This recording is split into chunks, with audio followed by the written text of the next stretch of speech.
sustainability has to be a given. We cannot get away from sustainability and say, okay, now we're sustainable, it's done. And 3 years later, there is another administration, and then we're not sustainable again. Or we can't meet IMF constraints, and then we're not sustainable again. So sustainable, IMF or no IMF, we have to be. That's a given. The second given that I think we are sort of struggling towards is governance. That has to remain. And then governance I would define as very wide. Okay, we are controlling the primary, we have a primary surplus. We may be controlling our expenses. We hope to privatize SOEs. But governance has to be sanctity of contract. Governance has to be our judicial system that is completely overburdened. Then the tax base, we talk a lot about it. But really it's just the likes of you and me. We are even paying advance tax now. We are paying to a point that is not sustainable, and it will not support growth. We talk very much about our youth bulge. But is it really the great thing that we have? 40% of children are stunted. You can't educate them even. They are incapable of being educated. What is our education like? What is it teaching them? What is the point of those BAs and MAs? They can't write a simple letter in Urdu or English, right? They may or may not even be functionally literate. So we need to try and improve the standard. Don't bring O levels and A levels. We just got to get people to be functionally literate, be electricians, fix air conditioners in a proper way, in a safe way, become nurses. You can export nurses. Remittances is really export of people. Bangladesh is 2 childs per woman now. That's the fertility rate. But Pakistan is 3.5. So where will all our efforts go? And they have managed.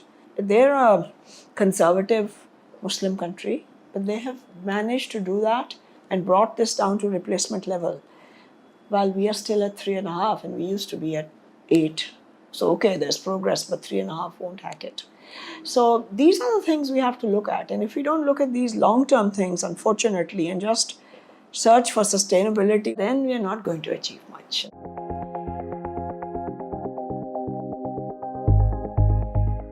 In Pakistan, women in the workforce is about, if you're optimistic, about 26% in the documented workforce, right?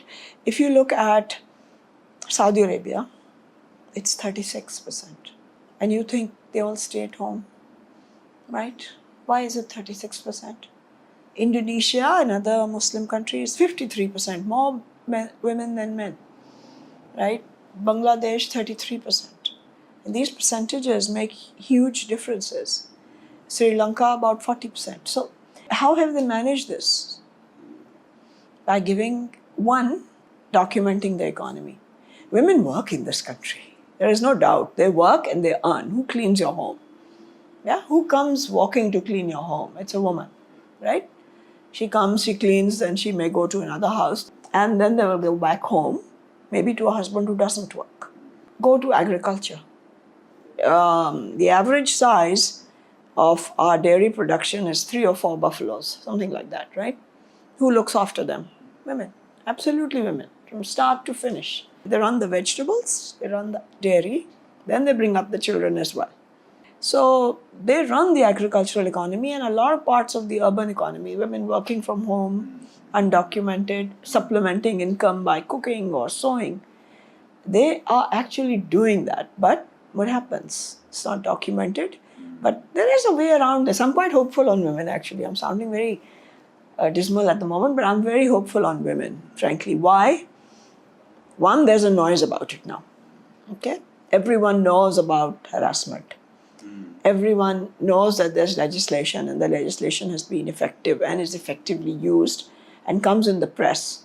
And social media shows it. Not just here, but internationally, because women face this issue everywhere. So how are you going to hide it? You can't. So women understand that there is a level beyond which lines cannot be crossed, right? They know that. Then you have women policies being coming out by regulators, the State Bank, the SECP, right? The State Bank brought out the banking on equality policy, right? About 2020, I think. It was quite revolutionary in the sense it was the first mandated policy. You got banks to look internally and externally, right? So financial inclusion, the number of women's bank accounts went from about 20 million to the end of this policy period to about 34. And now they have another plan to increase it by 75% again, right? And banks, I think, have looked inwardly, and they will, when you talk to them, they will boast that now my women in the workforce is now 18% or whatever number. But I think the outward focus is still lacking. Women customers are, if you go in a branch, woman customer is, yes, given respect, ki ji aap yahan khadi ho jaye and all of that. But to look at her as a viable customer is not there. And what they want is not there, which is they want to save.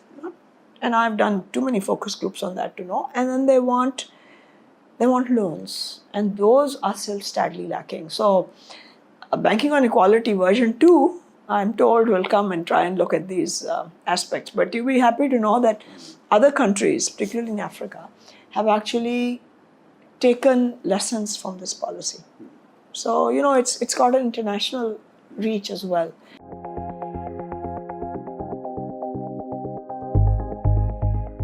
I just did a little experiment.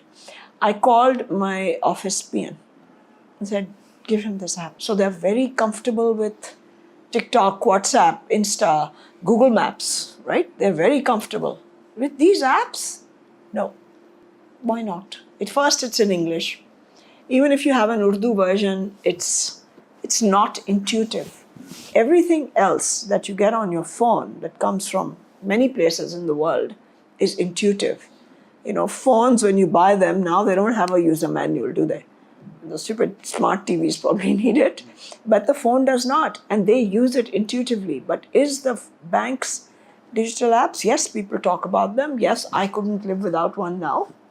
But the ordinary person, my driver, he cannot use a bank's app. And other countries in the world have given up on language. It's symbolic, right?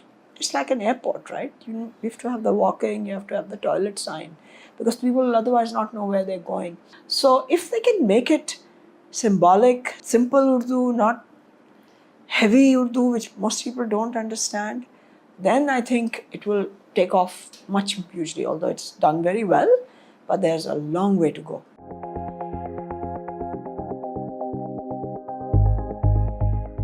You talk to the banks that gave the mortgages in the previous regime, the default rate is close to zero. Why? Because it's their house, and the amount was reasonable, right? Artificially so, unfortunately, so the subsidy was not viable. Now it has come again in another form. Unless you have that, and even foreclosure is now not an impossibility. No, it's not. And they don't have to resort to it. If the amount is correctly calculated, and there are endless algorithms, and PBA is working and has got that algorithm to assess repayment capacity, why shouldn't someone who is entering the workforce at 28 get a 30-year loan? Because if you don't have a mortgage market, if people keep on paying rent, it will not work. And it's linked. If you have a mortgage market and you have your own home, you will do your own business perhaps more. You will become a documented person because you're paying the mortgage. And if the lady in the house wants to set up a clothing business or a cooking business, or she will do IT at home, then she will be documented and she will get the SME loan as well. So all of these things are interconnected with documentation. And if you have SMEs and if you have mortgages, which is entirely possible, right? Banks will tell you, oh, there's a mismatch on the books.